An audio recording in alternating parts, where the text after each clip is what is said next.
हा दौरा कसा असेल आणि या दौऱ्यामध्ये आढावा घेतला जाणार आहे जिल्ह्यातील राष्ट्रवादी काँग्रेस पक्षाचा देखील प्रवेश देखील होणार आहे। येणाऱ्या 25 तारखेला सोमवारी राज्याचे उपमुख्यमंत्री आणि राष्ट्रवादी काँग्रेस पक्षाचे राष्ट्रीय अध्यक्ष कैलासवासी पेन पाटील साहेबांच्या जो त्यांचा राष्ट्रवादी काँग्रेस पक्षाचा जो गट आहे तो पूर्णपणानं राष्ट्रवादीमध्ये विलीन होणार आहे। त्या प्रवेशासाठी ते येणार आहे आणि या प्रवेशामुळे राष्ट्रवादी काँग्रेस पक्षाला आमच्या जिल्ह्यातल्या फार मोठं बळ मिळणार आहे, किंवा हत्तीचं बळ मिळणार आहे समजा। कारण करवीर तालुक्यामध्ये थोडी शक्ती आमची कमी होती आणि शक्तिमान माणसं आल्यामुळे आमचा राष्ट्रवादी काँग्रेस पक्ष हा जिल्ह्यामध्ये आणि करवीर तालुक्यामध्ये बळकट होईल आणि जिल्हा परिषदेवर युतीचा झेंडा फडकवण्यासाठी फार मोठी मदत होईल। त्यामध्ये हा राष्ट्रवादीचा झेंडा फडकण्यासाठी सुद्धा फार मोठं आम्हाला बळ मिळेल।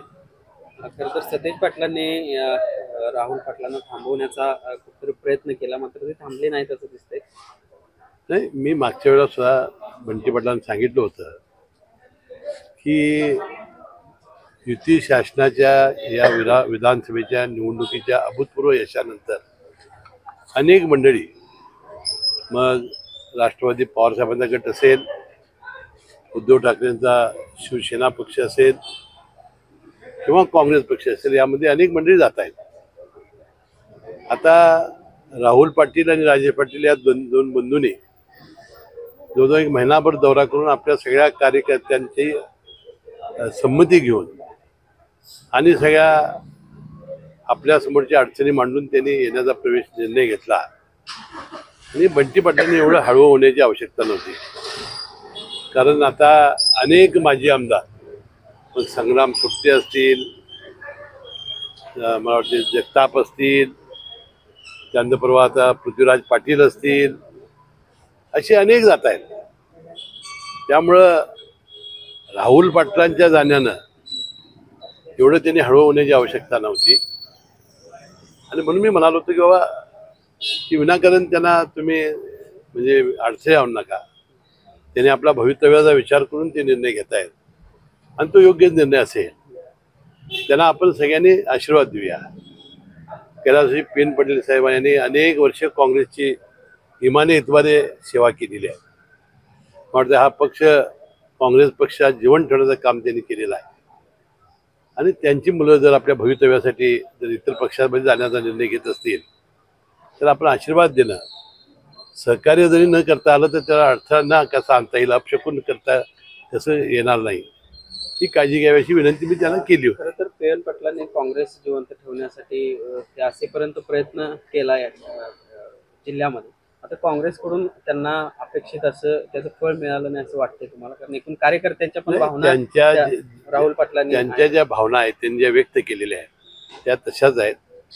आज त्या मी उद्धृत करून आता दुसऱ्या पक्षाला मी काय नावं ठेवणार नाही, त्या भावना त्यांनी यापूर्वी मांडलेल्या आहेत।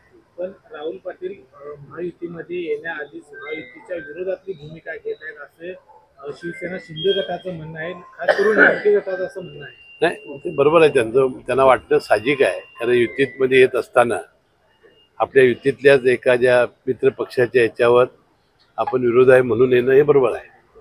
परंतु ही काही घटना पहिल्यांदा नाही घडलेली। ज्यावेळा आम्ही भारतीय जनता पक्षाच्या युती शासनाला पाठिंबा देण्याचा निर्णय घेतला तेव्हा समर्जित घाडगेंनी सुद्धा आमच्या तालुक्यामध्ये तीच भूमिका घेतली होती।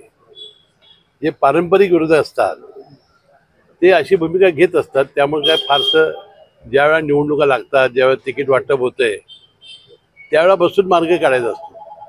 आता माझं तर मत असंच आहे की आपल्या 3 विधानसभेच्या जागा वाढणार आहे।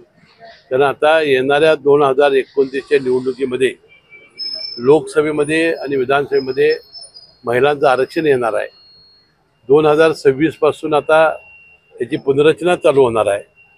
जातनिहाय मतदानाचं म्हणजे हे होणार आहे, गणना होणार आहे आणि त्यामुळे 3 जागा कोल्हापूर जिल्ह्यामध्ये वाढतील आणि विशेषतः शहरामध्ये या संख्या जास्त आहे।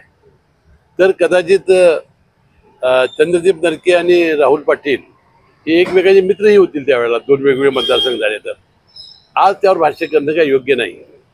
आणि मला वाटतं ज्या ज्या वेळा अशा प्रकारचे प्रसंग येतात त्या त्यावेळा ते आपला गट टिकवण्यासाठी, आपले लोक टिकवण्यासाठी अशी भाष्य करत असतात, त्याशिवाय ते टिकत नसतं.